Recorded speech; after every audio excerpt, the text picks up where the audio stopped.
Hey everybody, this is Tanner Invest here. Today it's July 2nd, 2025. We had a great day in the markets again with 1.75% returns in my personal portfolio, and the S&P was up like 0.47%. So it was a green day. Had some excitement going on today. There was a couple of big milestones, which I'll get to here in a second. But before we get into that, I know there's a little bit of drama within the FinTwit community this week where this YouTuber named Joseph Carlson, I'm sure a lot of you guys have seen his videos before. He's a value investor, known for making great trades like Netflix and Amazon and Google, a lot of the Mag 7 names that he's just piggybacked off of because they are great companies. He's held them for a very long time and has grown his portfolio. One thing that he likes to do in his videos is show off his entirety of his portfolio. So that is something that not a lot of people do because in the stock market, you're not always a winner. Sometimes you win, sometimes you lose. Sometimes you have great days, sometimes you have bad days. And so what Joseph does, and I think why, partially why he's gained a lot of viewers is because of the fact that he's showing his numbers, he's showing his trades, he's telling you when he enters positions and exits. And then there are people out there that don't do that. And, I'm not saying one way or the other, I'm not taking sides here. But there's another gentleman on Twitter that has about 87,000 Twitter followers, and he has a YouTube channel as well named Antonio Linares. The dude has some great stock picks. I mean, he picks things like Duolingo, Spotify, AMD, Palantir, names that have just kaboomed, and he's been following them for a very long time. He's been wrong on a couple as well, but the big thing is that he doesn't really show his positions. And so there was this argument about transparency this week. And so, it's kind of forefront in my mind because I'm a brand new YouTuber and I'm trying to figure out where I want to go within that spectrum. And so I think I'm leaning more toward transparency and showing out like my positions and showing you guys the growth within my portfolio over the years because I plan on doing this for a long time. Now, I don't want to just go out and say, okay, here's my portfolio and show you the entirety of it. I want to make things relevant to the video. So what I'll do today is, I talked about how there's a few big milestones within my portfolio today. I will reveal those positions. So 3 positions will get revealed in this video, and I'll cut to it. So I'll go ahead and skip over to my main screen here. Bear with me for a second. Great. I'm going to keep using Robinhood Legends until people tell me not to. I think it's a good platform so far. So the first position and the biggest milestone was Hoodie got to $100 a share today, which is fantastic. So I don't know why my thing is so zoomed out, but here we go. Look at this run up on this stock, guys. This is from the tariff dip, of course, and look what's happened since. We are sitting here today on the 2nd of July, and Hood hit a high of $100.88 for the very first time, hitting $100 for the very first time. So super exciting. As an investor, it's always cool to see your stocks get into another digit, essentially, right? Now, the news and the reason why there's been a run up, well, 2 things. Obviously, early in the week, they had a fantastic crypto event. I did an entire video on why that was better than I expected.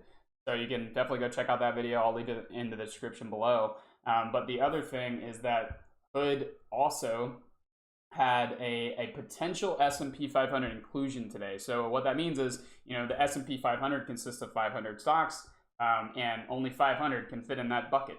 And so sometimes companies drop out and sometimes companies get into that bucket. And Hood, for a while now, has been like estimated by people out in the community and where the stock is today, think that that stock needs to be in that top 500 companies within the United States. Now, there's a little bit more that goes into that, and there's a whole governing body from S&P Global that actually decides what goes in and what doesn't. And so it depends on, you want that to be weighted by industry effectively. So you don't want to have of the 500 companies, 300 of them to be financials, because then you're not going to have a diverse portfolio, right? So there's some things that come into play, but I think they got robbed. They did not get in. So that's why you're seeing after hours, there's actually been quite a bit of a dip. And so we were trading over $100. Now we're actually only 1.5% down after hours. So I'm not too upset about that. Now the company that did get in is Datadog. So good for Datadog. As you see here, right at 510, this 510 mark, they got into the S&P 500. And this is what we were hoping would happen to the Robinhood stock. And so normally whenever someone does get put into the S&P 500, there is a pretty big boom because all these funds that invest in the S&P, things like SPY and VOO for Vanguard, VOO for example, the money that you allocate toward those positions now buy shares from those individual stocks, and that will increase the volume of the shares typically. So not typically, that's what happens.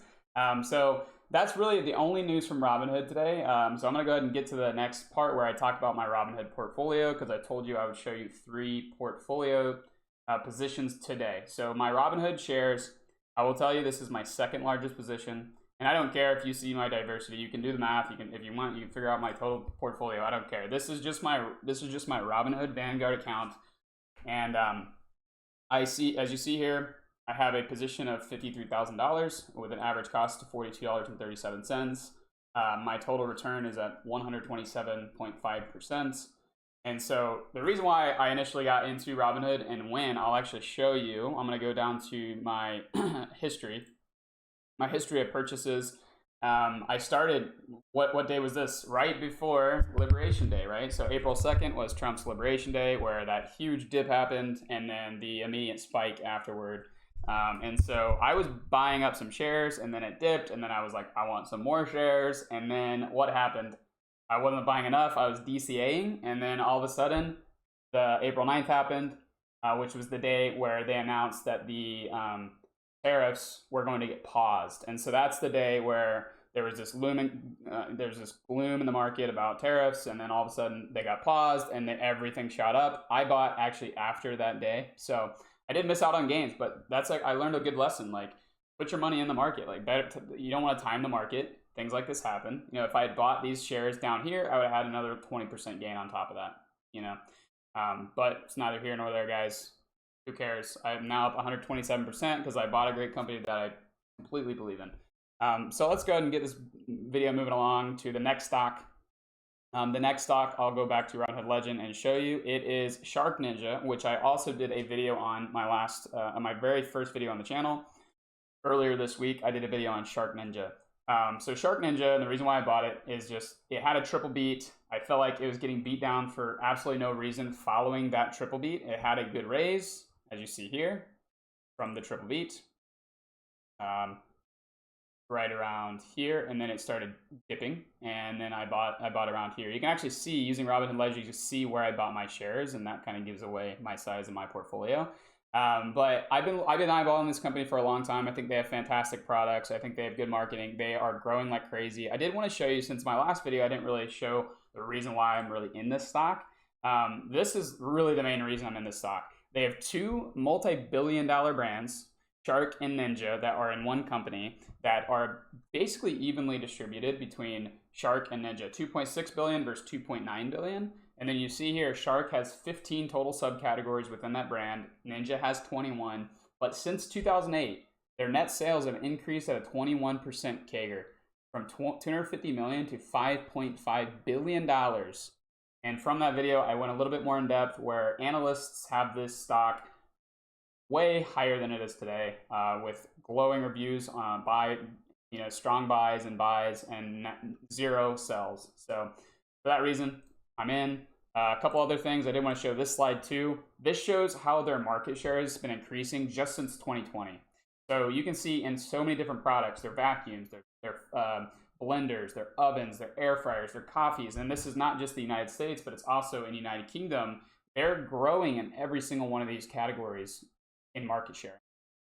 So the company's doing phenomenal. They're a fantastic company. They have very high NPS scores. They have very high scores that they recommend to family and friends, right? So I'm in for that reason. They did just release, they were a product placement sponsor for the movie F1. And I do my due diligence, guys. I actually went to the theaters and watched this movie because of SharkNinja. Yes, I'm not gonna lie. I do like F1 too, but I was really mostly going because I wanted to see, was there any scenes where they actually used the product of SharkNinja?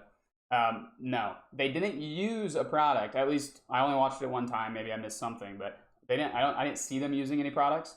But there was one scene where they're in a kitchen and there was 2 Ninja products on the countertops, and one was like right there. Like, You can't miss it. Like, you see it in your, I probably just me. I was staring at the Ninja product, and I probably missed every word that came out of their mouth.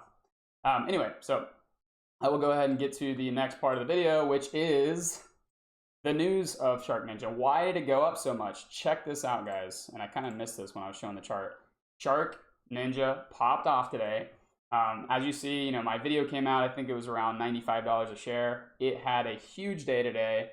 It opened at $99 and had a close at $106 for a 5.99% return. I mean, what can I say? I don't even think there was any news. Actually, funny enough, I tried finding news, and I just found this one Yahoo Finance article that came out this morning, and it states basically everything I already stated in my first video.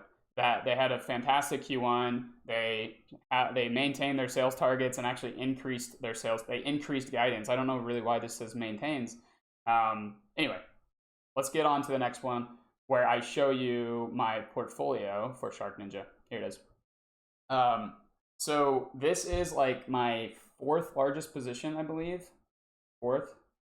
And it is 8.9% of my portfolio. $27,354.60, and you can see my average price of $87.76, and I already have a 20% gain on this. Pretty happy. I don't really need to talk more about it because I already kind of talked about it, but I will be following this stock for a long time. I do plan on holding it for a long time, so if you're interested at all in the name SharkNinja, I do recommend, you know, subscribing to my channel or checking out my Twitter, because I also post on there quite frequently. Now, if you haven't already figured out what the third stock is, it's kind of obvious because I have the tabs at the top here, but it is Webull. Now, you might be saying, why Webull? Or you might already be saying, okay, I know exactly why Webull. And so if you didn't understand why I just said that, it's because the entirety of the FinTwit, not the entirety, but a lot of FinTwit people are talking about the stock right now because there's a couple of well-known people in the community that are now coming out and saying they're going to be purchasing the stock. Now, these are some really smart people. There's a guy named Chris Patel who kind of started it, where he's been kind of hinting at doing, you know, writing a report on a new stock. And he told, you know, Tevis and Roy and Amit that he would be purchasing the stock. And so it's funny because let's go look at something real quick. Let's go to my Twitter real quick. Sorry, guys. I thought I had this one pulled up, but I didn't. I actually have been talking about Webull for a little bit. Not a long time, but I have been talking about it. I actually tweeted about Webull on June 30th. So like 3 days ago, before, you know, everybody on today figured out that this is what a lot of people would be buying. Now, listen, I'm not a pumper. I'm not a guy who just follows stuff because other people are buying into it. I do think the thesis here makes a lot of sense. So this stock, let's go to its chart real quick. I have it here. Webull IPO'd this year and got absolutely, and I'm still kind of new with Robinhood Legends, but you can see they IPO'd in April. They went super boom. Obviously, that's what's happening with the IPO market right now. Went up to a high of $79.56 and immediately plummeted. And since then, they've just been on a roller coaster going the wrong direction, down. Now, partially, I think why this happened was because they were a SPAC. And what happens with SPAC is they have things called warrants. And so there were a lot of warrants that were expiring on June 30th that basically stated that if you didn't exercise the warrant at $10 a share, so it's essentially diluting the stock at $10 a share. And if the people that held the warrants didn't exercise those warrants, then they would be given for 1 penny. So that means everyone that has a warrant is going to exercise them, right? And so that was a pretty big dilution event that happened on June 30th. And I think that's the reason why the stock traded toward that $10 range. And since then, on June 30th, you can see what happened. June 30th was this day. What happened on this day? Green. The next day, green. The next day, green. And so Chris Patel, just like myself, on June 30th, I was kind of eyeballing this. That's why I was looking at the Webull chart. I saw it popped. And he's stating the same thing. There's also some other great catalysts with the stock going on right now, which I have written down. So excuse me if I'm reading a little bit. But A lot of people are comparing this to like a mini Robinhood. Obviously, they're in the same space as Robinhood, so if you're familiar with the Robinhood stock, there's not a ton different. Now, there is some differences, obviously. One is that Robinhood primarily operates in the United States, while Webull actually doesn't. I mean, they have a lot of business here in the United States, but they're actually more they're more popular outside of the United States than Robinhood is right now. And so they're in certain markets. They're growing in Latin America. They're growing in Southeast Asia. And so not only that, they're very similar on the fundamental side like Robinhood. They're not growing quite as fast. They don't have as many funded accounts and growth in the user base, but they do have some really interesting stuff going on. But they also have no debt. So Robinhood has very low debt. So does Webull, which makes the stock, in my opinion, pretty investable because the chances of them going bankrupt are pretty freaking low. And so, by the way, I want to reiterate, none of this stuff's financial advice. I'm not telling anybody to go out and purchase stocks. Do your own due diligence.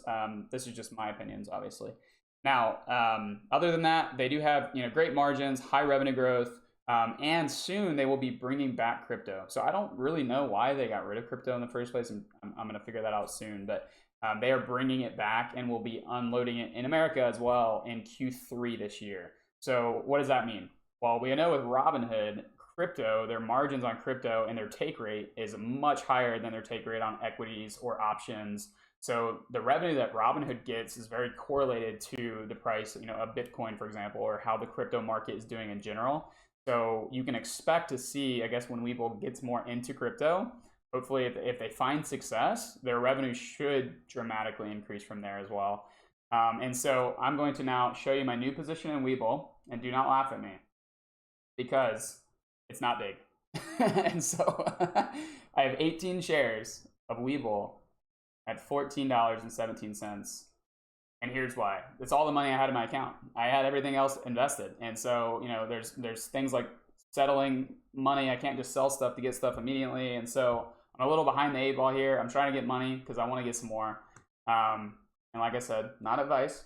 It's funny because I wanted to show this. The reason why I have money in my account partially is because of the United Healthcare dividend. So I'm kind of showing 4 stock reveals today. You can do the math to see, I have some decent amount of shares of United Healthcare as well. And so I got a $174 dividend plus the remaining amount that I had in my account. I bought as many shares as I could, which are already up, 2%. And so the reason why I think really what's happening is that the algos, the institutions, I really do think that there's people out there, they're studying retail. They know, look at the stocks recently that retail have touted, like Hims, Oscar, Zeta. These are ones just very recently, but you have things like Hood that are beloved in the community. You have Palantir. I think Palantir might be what started maybe all of it. And what are they doing? They're buying the shares too, because they know that there's going to be big volume spikes. So be careful, guys. If you do decide to get in this, it probably will be more volatile than a typical stock. And as you see, this week, there's already been a massive run up in Webull. Now, if I were you, try not to get too caught up on the stock price, because do you guys remember one day? Let's go back to this one, guys. Go back here. Do you remember when Hood was $12 a share, $14 a share? I'm not saying this is going to be the next Hood, because I really don't think it will be the next Hood, actually, to be quite frank with you. But do we remember this? This is the 1-year chart of Hood, guys, where they were trading, earlier this year, 1 year ago in August, at $16 a share. I remember looking at this company when it was $12 a share, right around the price of Webull today, and you can see where it is today. It's trading it hit $100 today, guys. So don't be afraid if you feel like you lost out on the run up on something, because this potentially could grow a lot more, obviously. Now, like I said, none of this is financial advice. I appreciate you guys. That's it for today. I did reveal 3 stocks. If you guys hold these stocks, let me know in the comments. Give me a like if you can. Follow me on Twitter if you can. I'm really trying to grow this community. I'm having so much fun with this, and there's been some great feedback so far, and I really do appreciate that. So hopefully I can keep the energy up and follow some stocks that y'all like as well. Thank you.